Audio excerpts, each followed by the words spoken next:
예, 탈북어민 북송 사건의 진실공방 오늘도 이어지고 있는데요. 오늘 국민의힘에서 북송된 어민 2명이 선원 16명을 살해했다는 문재인 정부 발표가 허위다. 그리고 북송된 2명은 흉악범이 아닌 탈북 브로커였다라는 또 주장을 내놓고 있습니다. 민주당은 선을 넘었다 강하게 반박을 하고 있는 상황인데요. 국민의힘 하태경 의원을 모시고 관련 내용 또 당 현안까지 말씀 듣겠습니다. 의원님 어서 오십시오. 예, 안녕하세요. 진 작가님, 김 소장님 인사 나눠주시고. 네, 안녕하십니까. 여당 의원 된 후로는 처음이죠 여기 아닌가? 아니 몇 번 나왔죠. 전화 연결하시고 뭐 나이가 드셔서 단기. 아니 이 현장에 나온 게 전화 연결 말고. 현장도 한 번 나오셨던 것 같아요. 예. 자, 그러니까 국민의힘 발표는 그 북송된 2명의 북한 주민이 16명 살해했다는 게 허위다라는 건데 탈북 브로커 맞습니까? 그러니까 내가 확인해 보니까 이게 우리 당 발표가 아니고. 아, 그런가요? 일부 탈북자들이 이런 주장을 한다라는 이야기가 있다고? 우리 당 입장인 것처럼 나간 거더라고요. 정말 다행이네요. 우리 당 입장 아니에요. 그래서 유튜버들 하는 얘기를 설마 여당이 따라갈까 그래서 싶어서 내가 걱정 많이 했는데 한기호 원한테도 물어보니까 TF 입장이 아니다. 근데 한기호는 왜 그렇게 말씀하셔갖고 그러니까 여당이 조금 이제 혼란을 주는 식으로 발표가 된 건 맞는데 그래서 이거는 뭐 제가 정정을 할게요. 이거는 우리 당 입장이 아니고 이런 카드라 통신에 휘둘릴 당도 아니고 제가 있는 이상. 이럴 수는 없지 않나요? 그러니까 근데 이제 이게 문제는 왜 이제 이런 제가 만나본 탈북자들은 안 믿어요. 그건 맞아요. 왜 이런 의혹이 자꾸 나오냐면 제가 지속적으로 이야기했지만 그 살인마라서 보냈으면 살인마라는 걸 더 확실하게 입증하는 물증이 있었단 말이죠. 그 혈흔도 나무기 때문에 피가 스며들고 DNA 감식도 가능하고 그래서 적어도 그 혈흔만 조사했으면 이게 몇 명인지 이런 건 나온단 말이죠. 그러니까 보강 증거가 충분히 되는데 그걸 전혀 하지도 않고 아주 서둘러서 보냈기 때문에 이제 배를 타본 탈북자 뭐 그런 출신들이 많을 거 아니에요. 다 믿을 수 없다는 반응인 건 맞아요. 근데 어쨌든 우리 당의 공식 입장은 아닙니다. 그저 뭐 보수 주간지에서는 뭐라고까지 얘기하냐면 사실은 이들이 쿠데타 세력이었다. 북한에서 체제 전방 그런 얘기까지도 있어요. 반체제 인사들이었고 그다음에 거기 뭐 죽였다는 사람들은 뭐 가족들이었다. 뭐 라든지 그러니까 이런 식의 이제 뭐랄까 음모론도 아니고 뭐예요? 이건 일단 판타지죠, 순수. 근데 이제 그 저는 탈북자들 굉장히 많이 만났어요. 그런 이제 도와주는 인권 운동을 하다 보니까 뭐 거의 수백 명 이상 만나고 인터뷰도 하고 굉장히 전문성이 필요해요. 그 증언들 중에 참 거짓을 가려내고 그래서 교차 확인을 몇 번씩 해야 되고. 근데 이제 거기에 익숙하지 않은 분들은 또 이제 자기의 정치적 입장이 유리하다고 판단되면 그걸 막 퍼뜨리거든요. 근데 이제 어쨌든 공당의 입장에서는 그런 진위는 굉장히 엄격하게 가려서 얘기를 해야죠. 그러면 탈북 브로커였다라는 얘기는 하 의원님이 아니다. 당의 공식 입장 아니다라고. 신빙성이 없다.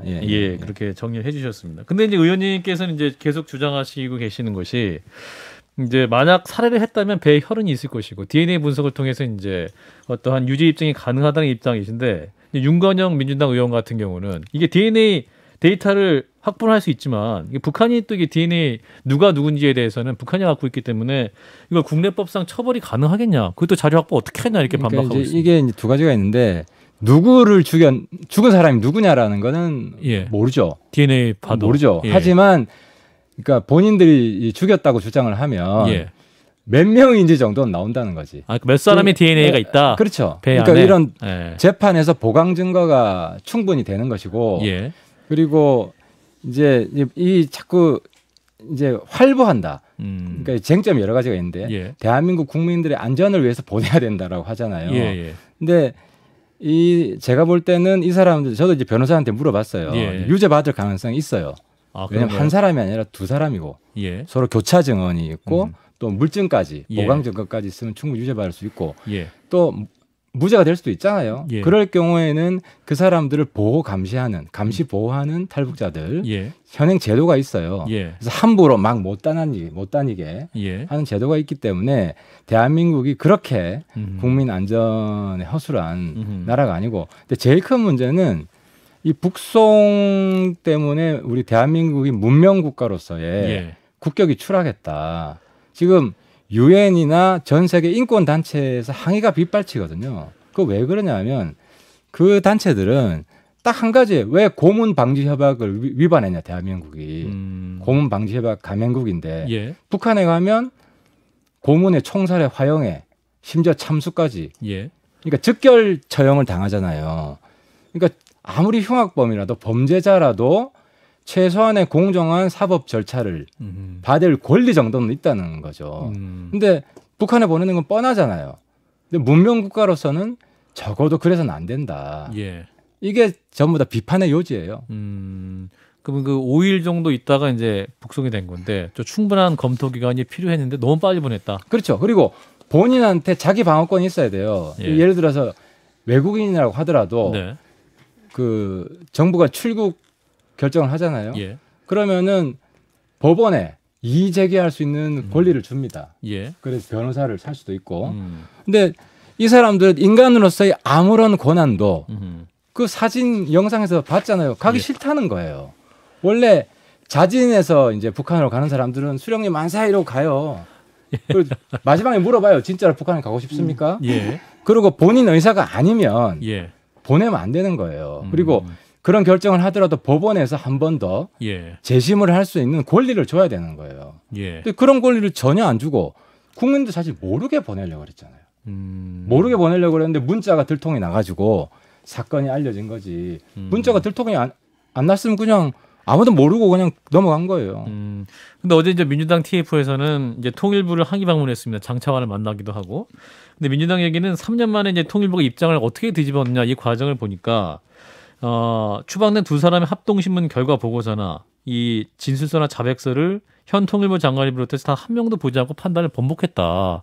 그러니까 이 판단 번복한 과정 자체도 굉장히 문제가 있다라고 의혹을 제기하고 있습니다. 내가 통일부 장관 만나서 사전에 얘기 다 했는데 내용을 다 알고 있고요. 아 그런가요? 네. 그리고 뭐 사진이나 동영상은 하도 그전 정부에서 예.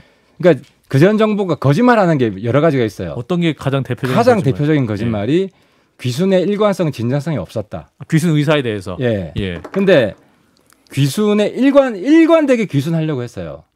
실제로 예. SI 정보에도 예. 남쪽으로 도망가는 놈들이 있으니까 예. 이제 이런 이야기가 나와요. 북한에서. 예. 근데 해군이 부딪혔을 때는 그 배가 도망갔던 것도 사실. 그러니까 그것도 왜곡인데 이제 납포하려고 했는데 도망갔다 이러잖아요. 그렇죠. 그게 아니라 퇴거시키려고 그래서 가라. 이 배는 내려오려고 그러는데 북한으로 가라고 자꾸 밀어붙이니까 저항을 한 거예요. 이게 팩트예요. 그러니까 이제 이 정부 그래서 지금 허위 공문서 작성 혐의가 왜 나오냐면 예. 귀순의 진정성이 없다는 스토리를 만들어야 되니까 여러 가지를 조작을 하는 거예요. 또 조작 하나가 지금 어제 엊그제 정의용 실장이 발표한 건데 예. 납포될 때 뭐 예. 죽더라도 웃으면서 죽자 예. 이야기를 했다. 그 두 분 그러니까 중에 살려고 하는 마음이 없었다. 예. 예. 그것 죽더라도 웃으며 죽자라는 말을 한 시점은 언제냐면은 예. 총 쏠 때. 총 어떤 그러니까 예. 그 배는 내려오려고 그러고 예. 쫓아내려고 그러고 이런 충돌이 있었잖아요. 예. 그러니까 말을 안 들으니까 경고 사격을 했어요. 그러니까 총알이 막 날라오니까 총성이 울리잖아요. 그러니까 예. 자기들이 그때 죽을 수도 있겠다 해서 그때 나온 말이지. 근데 좀 조금 이해가 안 가는 게 해군에서 뭐랄까 퇴거를 시키려고 했으면은 퇴거를 시켜야죠. 도중에 또 그 사람들 납포하는 건 뭐예요? 계속해서 내려오려고 그랬으니까. 그 잡아야 될 거 아니에요. 이거를 남쪽 바다에 활개치는 걸 바라볼 수는 없잖아요. 예. 그러니까 이 사건 전에 또 목선 사건이 있었어요. 예. 그때 박한기 의장이 퇴거를 안 시키고 납포했다 그래가지고 청와대 취조를 받습니다. 그래서 방침이 군에 목선은 무조건 북한으로 돌려보내라. 근데 이 배는 귀순하려고 했던 배거든. 예. 그러니까 계속 내려오려고 해서 저항이 있었고 결국은 뭐 총을 쏘고 해도 내려오려고 그러니까 납포를 한 거죠. 이게 팩트예요. 그러니까 이 팩트를 국정원 상층부에서 다 조작을 해서 예. 아마 민주당도 속은 거예요. 그래서 당시 국회 정보위 위원장이 이해운 의원이셨는데 이해운 의원님은 그래도 정보위 위원장이시기 때문에 국정원에게 충분히 설명도 받으셨을 것 같고 뭐 SI 정보라도 충분히 이제 간접적으로 열람하셨을 것 같은데 그러면 이해운 의원님도 그럼 정보를 정확하게 못 보셨던 허위 보고를 받은 거죠. 허위 보고를 받았다. 그래서 귀순의 진정성이 없다. 그래서 일관된 귀순 의사가 없다는 이 정보를 다 국회에 유포하고 예. 민주당이 유포하고 청와대는 모르겠어요. 예. 누가 속았고 누가 공모했는지는 수사를 통해서 밝혀봐야겠지만 예. 이거 통일부도 속였어요. 통일부도 속였다. 네, 통일부도 그래서 내가 오늘 자료를 받은 게 있는데 통일부에서 법률 의뢰를 하는데 예. 전제가 이 사람은 귀순의 진정성이 없다. 예. 이랬을 때 북한으로 보내는데 어떤 법을 적용하면 되느냐. 이런 이제 그 의견을 물어봐요. 그러니까 통일부도 속은 거죠. 국정원이 모든 걸 조작했다라는 확신을 가지게 되신 이 근거는 뭔가요? 그러니까 이제 이런 거예요. 제가 이제 정보위원도 하고 예. 이 사건에 관심이 있어가지고 예. 사실은 따로 좀 보고를 받았어요. 어디서 국정원에서? 예. 보고를 좀 받았고 최근에 한 달 한 달 내에. 예. 예. 그래서 궁금한 걸 다 물어봤는데 예. 이제 그때 이제 합동 조사 결과 보고서에 결론이 뭐였냐면 예. 귀순 의사는 확실하고 대공 영위점이 없다예요. 그리고 처음 잡혔을 때부터 귀순 의사를 밝혔고 이거를 다 확인을 했어요. 확인했는데 정의용 실장이 며칠 전에 발표를 했잖아요. 예. 귀순 의사가 진정성이 없고 아예 그분 아예 귀순 의사가 없다고 했어요. 사실 그분의 공개 입장을 낸 거는 검찰에 가서 이제 수사를 받을 텐데 거기에 대답할 입장이거든요. 그러면은 정의용 실장이 둘 중에 하나에 거짓말을 하거나 아니면 자기도 속았거나. 근데 여기서 이제 귀순 의사의 진정성이라는 게 일반적으로 이제 저희가 북한 체제가 굉장히 안 좋기 때문에 어떤 자유의 남한 땅으로 오는 것을 어떤 귀순 의사의 정상적인 범주를 보는데 이분들의 귀순 의사는 뭐랄까요, 범죄를 저지른 다음에 그 범죄의 어떤 처벌을 피하기 위해서 도망왔다 이런 식으로 또 생각하시는 분도 있잖아요. 그런 의미에서는 이제 흉악범들이 피하러 왔을 때 그럼 그 귀순 의사의 진정성을 우리가 인정해야 될 것이냐, 이 부분도 이제 국민적인 합의나 동의가 정도 필요한 거 아닙니까? 정서상으로는 예. 이런 사람 굳이 받아야 되느냐 저는 충분히 공감을 해요. 예. 하지만 이런 이제 범죄자들도 최소한 문명 국가로서의 기본 원칙을 지키면서 우리가 다루어야 된다. 예. 이 정도도 우리 국민은 공감대가 있다고 생각을 하고요. 그리고 북한에서는 최소한의 그런 절차가 없잖아요. 예. 즉결 처형을 하고 뭐 당원권도 없고. 장성택도 뭐 머리 잘라가지고 당사 계단에 올려놓고 뭐 이런 이야기가 나올 나라잖아요. 그것도 사실인가요? 아니 그건 뭐 트럼프 회고록에. 아니 그건 또 앉아가지고 뭐 또 기관포로 다 쏴가지고. 아니 그리고 뭐 고사총으로 쏘고 뭐 이런 이야기도 나오고. 아니 근데 고사총으로 쏘면 머리가 어떻게 남아 있어? 그 어쨌든 처형을 당하더라도 예. 지금 문명국가는 사형을 하더라도 최대한 고통 없이 죽게끔 예. 이런 식의 절차를 밟잖아요. 그래서 그 어쨌든 탈북자의 정의는 북한에서 도망 나오는 사람들이에요. 이유가 뭐가 됐든 간에. 이유가 뭐가 됐든 간에. 그렇죠. 근데 앞으로도 그렇다면은 그런 경우에 그 중범죄자들이 오지 않습니까? 올 텐데. 올 수도 있죠. 문제는 뭐냐면 정의라는 게 있잖아요. 근데 문제는 우리 법정에 세울 수가 없단 말이에요. 지금 23명인가 그 중범죄자들이 와 있는데 그중에서 뭐 재판을 받은 사람도 있지만 상당수는 또 안 받은 걸로 알고 있거든요. 라고 했을 때 우리 사회는 그 문제를 어떻게 처리해야 할 것인가에 대한 사회적 합의가 좀 없는 것 같거든요. 아니 그러니까 이거 명확히 해야 될 게 탈북자가 죄를 저질렀지만 그럼에도 법정에 세울 수 없다는 아니고요. 물증이 확실한 증거가 없을 때죠. 그러니까. 근데 그러니까 케이스 바이 케이스인데 이 케이스는 충분히 법정에 세울 수가 있고요. 예. 왜냐하면 본인들 만약에 자백이 있다면 그리고 아까 이야기하는 이 범죄가 헷갈리면 안 되는 게 북한 땅에서 일어난 게 아니라 공해상에서 일어난 거예요. 예. 북한 땅에는 증거가 없어요. 아니 선박은 보통 그 나라 영토로 간주가 되거든요. 아니 근데 그 부분 헷갈리는 건데 귀순 의사가 명확할 경우는 그러니까 주권의 구성 요소 중에 가장 중요한 게 형벌권이에요. 예. 형벌권을 포기하는 건 그 나라 주권을 포기하는 거랑 유사해요. 예. 그래서 이 사람들이 우리 땅에 그러니까 대전제가 서로 다른 거예요. 귀순 의사가 확실하면 일단 우리 국민으로 간주하고 그 우리나라 법 절차를 따라야 된다고 하면 예. 이 사람들은 충분히 재판에 걸 수 있고요. 예. 그래서 당시 그 국정원 조사관들 결론은 국정원 조사는 행정조사입니다. 예. 그 수사가 아니에요. 그래서 이 사람들 수사를 해야 된다. 그리고 물증을 확보해야 된다. 이걸 건의를 했는데 이제 국정원 상층부에서 이거를 완전히 다 무시하고 예. 귀순 의사가 없다 이런 식으로 이제 허위 문서를 작성해서 허위 문서를 작성한 것도 사실인가요? 지금 그 부분은 제가 직접 보고를 못 받았는데 당시 국정원이 허위 작성. 왜냐하면 당시 안보실장이 자기 입장을 냈잖아요. 예. 그 입장을 낸 것과 이 조사 결과 합심이라고 그래요. 합동조사. 결과랑 완전히 대립하거든요. 여러 가지 면에서 서로 달라요. 그러니까 누군가는 중간에서 장난쳐서 왜곡 조작했다는 거죠. 결국 이제 국민의힘하고 윤석열 정부는 그 관련자들을 다 처벌하고 싶은 건데 누구까지 처벌이 되면 이 문제를 좀 마무리를 지을 수 있을까요? 그러니까 이걸 정치적으로 접근하면 안 되고 허위 공문서 작성한 사람은 처벌을 안 할 수가 있나요? 아니 그 제가 하지 말자는 얘기가 그러니까 이거는 명백한 누구까지 처벌하면 약간 좀 국민의힘이 다른 문제로 민생 문제로 문재인 대통령 그러니까 이거는 의미는 그런 거예요. 국가를 악용해서 사실 이것도 국정농단이에요. 자기들만 아는 정보, 독점된 정보를 가지고 장난친 거예요. 그리고 국민들한테 숨기고. 그래서 이 부분은 바로 잡아야 되고 똑같이 그 월북 그 모리한 SI도 등장하잖아요. 그것도 자기들만 아는 정보를 교묘하게 악용한 거예요. 그래서 이거는 국가의 폭력이죠.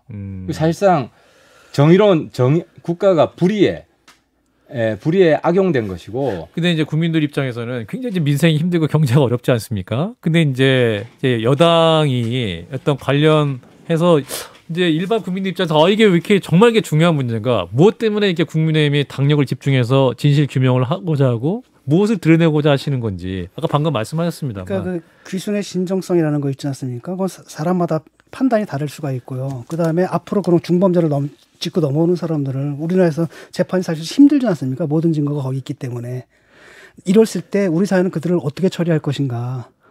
그러니까 저는 이럴 수 있다고 여기에 사회적 합의를 보는 쪽으로 논의를 가야지. 이걸 갖다 털털털털 털어가지고 또 지금 보면 대부분 저는 해석이거든요. 해석이라고 해석의 차이라고 생각을 하는데 사실의 문제가 아니라 해석의 문제고 그다음에 사실은 북한 주민이 이중의 규정을 받지 않습니까? 그 이중의 규정에서 나오는 충돌이고 바로 그렇기 때문에 이런 것들 일종의 통치행위에 속하는 부분으로 인정해줘야 할 부분이 있는데 그런 걸 다 무시하고 그냥 일방적으로 내친다는 그런 느낌이에요. 아니 그러니까 이제 앞으로 이런 사건이 일어났을 때 어떻게 대처하는 것이 옳은가 우리가 논의해보는 건 필요하다고 생각이 되고요. 근데 그 논의의 기준은 그 유엔 인권선언 이런 기본적인 인권 기준을 우리가 준수하는 선에서 해법이 전 나와야 된다고 보고요. 그리고 민주당에서 만약에 이런 사람들을 굳이 돌려보내야 된다. 사실 많은 사람들이 지지할 수도 있다고 봅니다. 그러면 그 법안을 발의하면 됩니다. 그리고 범죄자가 왔을 경우에 그렇죠. 자기들이 이런 사람 무조건 북송을 해야 된다. 근데 이제 북송을 했을 때 이런 사람들이 뭐 아무튼 개처럼 죽을 수 있잖아요. 그러니까 이런 걸 그럼 우리 국민이 양해를 하고 법을 통과시켜 줄 것인가 이런 논쟁이 있죠. 그건 앞으로 우리가 부딪혀야만 하는 논쟁이에요. 필요한 논쟁이에요. 그럼 우리 뭐 같이 공론으로 제기할 수가 있는 것이고. 근데 어쨌든 이 사건에서 중요한 명백하게 허위공문서를 작성한 혐의가 아주 강하게 드러나고 있고 또 그 본인들의 뜻을 왜곡했고 이런 부분은 그냥 덮고 넘어갔어요. 허위라고 좀 규정을 하시는데 제가 볼 때는 지금 나온 걸 얘기를 들어보게 되면 사실 해석의 차이거든요. 상당 부분. 그건 팩트의 차이죠. 그러니까 팩트가 아니라 제가 볼 때는 해석의 차이고 근데 이거예요. 진정성 문제도 아니 있고. 요거는 확실히 해야 되는 게 귀순 의사의 진정성을 뭐로 판단할 거냐. 아파트 구입의 진정성은 계약서로 확인되는 거잖아요. 본인의 사인이든 귀순 의향서가 가장 중요한 거예요. 그거로 판단해야 돼요. 문서로. 근데 그 문서가 존재합니다. 귀순 의향이 있다. 제가 보기에는 그렇죠. 국민의힘과 그러니까 특히 뭐 윤석열 대통령의 뜻이라고 보는데, 그러니까 탈북자 인권 보호를 위해서 지금 이 프로토콜을 밟고 있지 않다는 것을 명확하게 증명해 주는 거는 실제로 자유업 대한품에 안겼던 유우성 씨 같은 경우는 공무원까지 멀쩡하게 하고 있던 사람을 국정원이 증거까지 조작해서 그것도 여동생을 6개월 넘게 장기 구금해서 협박해서 간첩을 만들려고 하다 실패하지 않았습니까? 그 사건에 같이 가담했던 검사, 실제로 검찰의 징계도 받았는데 이시영 검사, 이 사람이 지금 공직기강 비서관으로 대통령실 가 있잖아요. 이 탈북자 인권을 가장 능멸했던 사람 중에 하나는 대통령실에 멀쩡히 들어가 있고, 그런데 이번 건을 가지고 이렇게 문제를 삼는 것은 결국 지금 되게 처벌하고 싶은 사람이 있는 건데, 누군지는 제가 말은 못하겠지만 그러니까 처벌하고 싶은 사람이 있는 건데 빨리 좀 처벌을 하고, 그러니까 기소하고 구속하고 내 차분히 좀 빨리 얘기할게. 민생을 돌아가면 그러니까 안 될까 이런 그 생각이 드는 당시 거죠. 이 문서 위조를 했어요. 이거 정말 좀 피곤하거든요. 이 주제가. 그 당시 문서 위조를 한 사람은 법적 처벌을 받았습니다. 똑같이 이번 사건에서도 허위 문서를 작성한 사람이 있으면 똑같은 잣대로 처벌을 받아야 되고. 그렇죠? 너무 당연한 얘기죠. 그렇죠. 그러니까 똑같은 법을 적용을 해야 돼요. 그리고 당시 검사는 징계를 받았어요. 그 징계를 받고 지금 대통령실에 우뚝 섰지 않습니까? 그러니까 이 사람은 무능했어. 그러니까 이 사람의 문제는 이걸 지금 무능으로 돌리시는 아니 문서 위조를 발견을 못한 거예요 검사가. 아직 팩트를 정확히 모르시는 것 같습니다. 지금 의원님이 좀 말씀을 잘못하시는 게 당시에 검찰 과거사 조사위원회에서 검찰총장에게 이 문제에 대해서 유성 씨에게 사과하라고까지 얘기했다는 것은 검찰도 상당히 이 안에 개입되어 있다는 것을 확인한 것이거든요. 지휘 책임으로서 사과를 한 거죠. 대통령이 사과하는 이런 것처럼. 문제란 말이에요. 그거는 검찰총장이 문서 조작에 개입했다 이런 식으로 이야기하는 건 너무 과하고. 지금 계약서가 있기 때문에 귀신의 진정성을 인정해야 된다고 말씀하시잖아요. 그 전부터 계속 귀순하겠다 그랬다니까. 아니 계약서뿐만 아니라. 그 전부터 했다 하더라도 저는 뭐라고 생각하냐, 이분들이 대한민국의 자유를 찾아서 넘어왔다고 생각을 하지 않거든요. 거기서 살려고 했다가 거기서 살 수 없으니까 이제 넘어온 거고 거기서 뭐 당연히 사형이니까 이게 넘어온 건데, 예를 들어 어떤 사람이 그 특정한 나라에서 범죄를 졌고 와가지고 그 나라의 독재이기 때문에 내가 좀 돌아가면은 이제 돌아가면 위험하다라고 하면서 정치적 망명을 신청을 하고 망명 신청서를 썼어요. 그럼 그 망명 신청서가 있다 그래가지고 이 사람이 망명의 진정성이 인정되는 건가요? 그러니까 이런 해석의 문제란 말이죠. 그러니까 이제 그 부분은 까지만 하고 다음 시로 가겠습니다. 우리 법에는 그리고 매뉴얼에는요 어떻게 되어 있냐면 문재인 정부 매뉴얼에 귀순은 귀순 의향서를 작성하는 거로 돼 있고요. 그리고 북송은 북한에 돌아갈 의사가 있는 사람을 보낸다라고 돼 있어요. 그러니까 매뉴얼을 위반했고 심지어 문재인 정부 법무부의 법 해석도 이 사람들을 보낼 법적 근거가 없다. 그러니까 이 사람들을 보내면 위법의 소지가 있다고 애들로 표현을 한 거예요. 그게 문재인 정부 법무부의 의견이고 문재인 정부 인권위원회에서도 이 사람 북송은 법적 근거 없이 보냈고 국제법 위반이고 헌법 위반이라고 명시를 해놨어요. 이거는 어떤 정권이냐가 문제가 아니라 우리나라 법을 얼마나 잘 이해하고 적용하느냐의 문제예요. 저는 그렇게 안 봐요. 일단은 보낼 법적 근거가 없지만 동시에 이 사람들 여기 잡아둘 법적 근거도 좀 없다고 보거든요. 그다음에 이것은 국내법이 아니라 저쪽에도 형벌권 행사를 해야 되지 않습니까? 그러니까 이 사람들 16명을 죽였는데 그중에 뭐 나쁜 짓을 한 사람들도 있겠죠. 가혹한 행위를 한 사람들도 있겠지만 젊은 애들 아무 죄도 없이 죽은 사람들도 있단 말이죠. 그 사람들에 대한 정의는 어떻게 되냔 말이죠. 여기서 처벌할 수 있다는 거죠. 그러니까 여기서 처벌이 안 되면 자꾸 전제가 여기서 처벌이 안 된다고 강조를 하시고 자기들이 왜 물증을 확보 안 해요? 물증을 충분히 확보할 수 있는데 그걸 소독해서 보냈어요. 돼지 열병을 이유로. 자기들이 물증을 당신 배를 그러니까 물증을 없앴어요, 사실은. 그리고 소독한 물증이 없어진다는 말씀도 보냈잖아요, 북한으로. 그러니까 충분히 처벌하려는 노력을 전혀 하지 않고 국민들한테 은폐하고. 그러니까 쉽게 말하면 그게 뭐냐면 우리가 처벌할 사안이 아니라는 판단을 한 거잖아요, 정치적으로. 그래서 저는 이게 전형적인 폴리티컬 퀘스천이거든요. 왜냐하면 이게 통치 행위에 속하는 것이고, 왜냐하면 북한 주민이 이중 규정을 받기 때문에. 그래서 나는 그쪽의 비판도 맞아요. 그래서 저도 그런 비판을 합니다. 하지만 이걸 가지고 사법적으로 처리하는 것은 또 하나의 극단이라고 보는 거예요. 저는 이제 체포해서 추방한 건데 그 정치적 판단에 대해서 국민의힘 특히 윤석열 대통령이 마음에 안 드시면 관련자들 빨리 기소해서 이 사건을 좀 마무리 지었으면 좋겠어요. 정말 너무 피곤하거든요. 수사를 해야죠. 그러니까 여기서 이제 분리해서 봐야 될 게. 선생님 그만하시고. 그러니까 대통령은 저는 민생 경제에 집중했으면 좋겠어요. 그리고 이거는 이제 대통령실이 나서서 싸우는데요, 뭐 지금. 고발이 그러니까 그건 그만했으면 좋겠고. 고발이 돼 있기 때문에 수사로서 밝혀질 거고요. 여기 폴리티컬 퀘스천이 있고 법적 문제도 있고 팩트의 문제도 있는 거예요. 그래서 이 팩트를 조작하고 하는 사람은 법적으로 처벌받아야 되고 앞으로 정치적으로 어떻게 해결할까 하는 것은 이 북송 사례가 처음이에요. 최초의 사건이기 때문에 이게 사실 공론화했어야 돼요. 우리 사회에서. 근데 너무 서둘러 보냈다. 다른 이유가 있다. 알겠습니다. 이런 의심을 할 수밖에 없는 거죠. 대통령실이 서해 해경 문제, 그다음에 동해 이 두 문제에 있어서 대통령실이 직접 나서서 조율한 것은 사실이기 때문에 대통령실이 관심이 없다는 말씀은 의원님이 좀 잘 모르고 하신 말씀인가요? 아니 대통령실이 안 나섰으면 좋겠다고 내가 얘기를 한 거고. 당연히 안보실에서는 이 문제 들여다봐야죠. 대통령님이 직접 언급하시는데 어떻게 관심을 안 갖겠습니까? 여기까지 하고요. 대통령이 경제 문제 집중을 한다니까. 지금부터 여론조사를 보게 되면 국민의 한 50% 정도가 그 수사에 반대하고 있거든요. 찬성하는 사람들. 아니 다른 여론조사는 50%가 찬성해요. 문재인 정부 잘못했다고. 그 얘기는 이제 그만하고요. 그러니까 잘못했다가 아니라 수사 당 문제 한 4분 다룰 수 있을 것 같습니다. 그러니까 잘못했다라는 건 저도 얘기를 하거든요. 하지만은 그게 정말 수사까지 가야 될 문제냐라는 거죠. 좀 관심을 가져주시면. 그러니까 그게 팩트라는 게 지금 내가 볼 때는 해석이라는 거예요. 알겠습니다. 여기서 마무리하고요. 당 얘기 좀 하고 마무리하겠습니다. 이제 지금 오늘 안철수 의원이 권성동 체제로 가야 한다 입장을 냈습니다. 근데 김기현 의원은 사실상 이준석 대표의 자진 사퇴를 압박하는 발언을 하면서 조기 전당대회를 띄우고 있고 조혜진 의원은 비대위 구성을 또 강조하고 있는데 의원님 어떤 입장이세요? 그러니까 이제 경찰 수사 결론을 보고 판단할 수밖에 없어요. 경찰 수사. 제가 볼 때는 지금 기소할 만한 근거리가 있겠나. 경찰이. 예, 싶긴 한데 뭐 경찰이 시간이 좀 걸린다 그러니까. 예.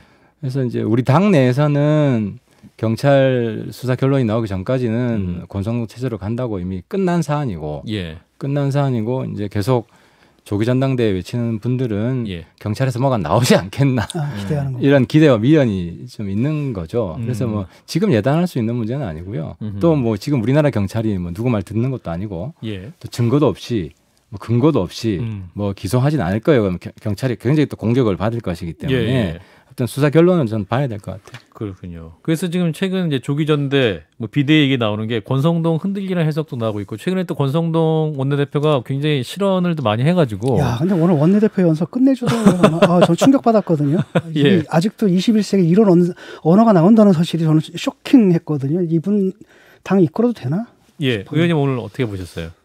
교섭단체 대표. 교섭단체 대표에서. 근데 제가 이제 중요하게 본 거는 이제 개혁, 뭐 연금 개혁, 교육 개혁, 뭐 노동 개혁이 사실 중요한 개혁이고. 이제 지금 문제는 말이 아니라 실제로 해내야지.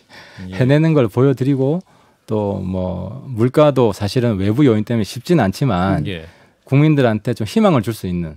지금은 참아야 되지만 뭐 우리가 어떤 노력을 하고 있고. 그래서 제가 지금 오늘 문제 제기한 게.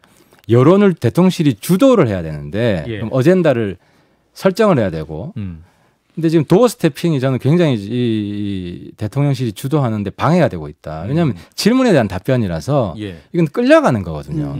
그죠? 그렇게 또 매일매일 기사가 헤드라인이 뽑히잖아요. 그래서 저는 대통령실이 이 경제위기 극복, 그러니까 제가 볼 때 도어 스태핑은 태평성대에 가능한 방식이고 지금 같은 위기의 시대에는 대통령실에 집중된 메시지 관리가 필요하고 그래서 도어 스태핑 하면 안 된다. 지금은 그러면 주도해야 될 아젠다가 뭔가요? 하고 있는? 아니, 물가죠. 한마디로 물가라고 생각해요. 그래서 물가를 잡는 노력들을 매일매일 보여주고 하나씩 조치를 발표하고 그걸 관철시키고 그러면 국민들이 안심하죠. 혹시 지금 저희가 보고 있는 것, 그러니까 국민의힘이나 대통령실에서 준비한 물가 안정 대책을 좀 소개해 줄 수 있으면. 그러니까 여러 가지 나오잖아요. 뭐 당시 뭐 유가부터 나오고 유가는 좀 떨어지고 있다고는 하지만 사실 국민 생활에 영향이 크고 또 치킨값 이야기 나오잖아요. 그래서 그게 사실은 근데 그 물가를 잡는 큰 정책은 아니지 않습니까? 근데 그 근본적인 그 깔려 있는 게 수입 물가잖아요. 뭐 그래서 이런 부분들을 어떻게 대체할 수 있는지. 물가를 잡는다는 게 아니라 물가를 어떻게 잡아요 국가가. 문제는 물가 상승으로 인한 그 고통을 어떻게 최소화하느냐. 그렇죠. 그런 거죠. 어디에 지원금을 더 내주고 이런 정책들이죠. 알겠습니다. 오늘 시간이 벌써 다 돼서요. 오늘 보내드려야 될 것 같습니다. 다시 모시겠습니다. 국민의힘 하태경 의원이었습니다. 고맙습니다. 수고하셨습니다. 좋아요, 구독, 알림 설정.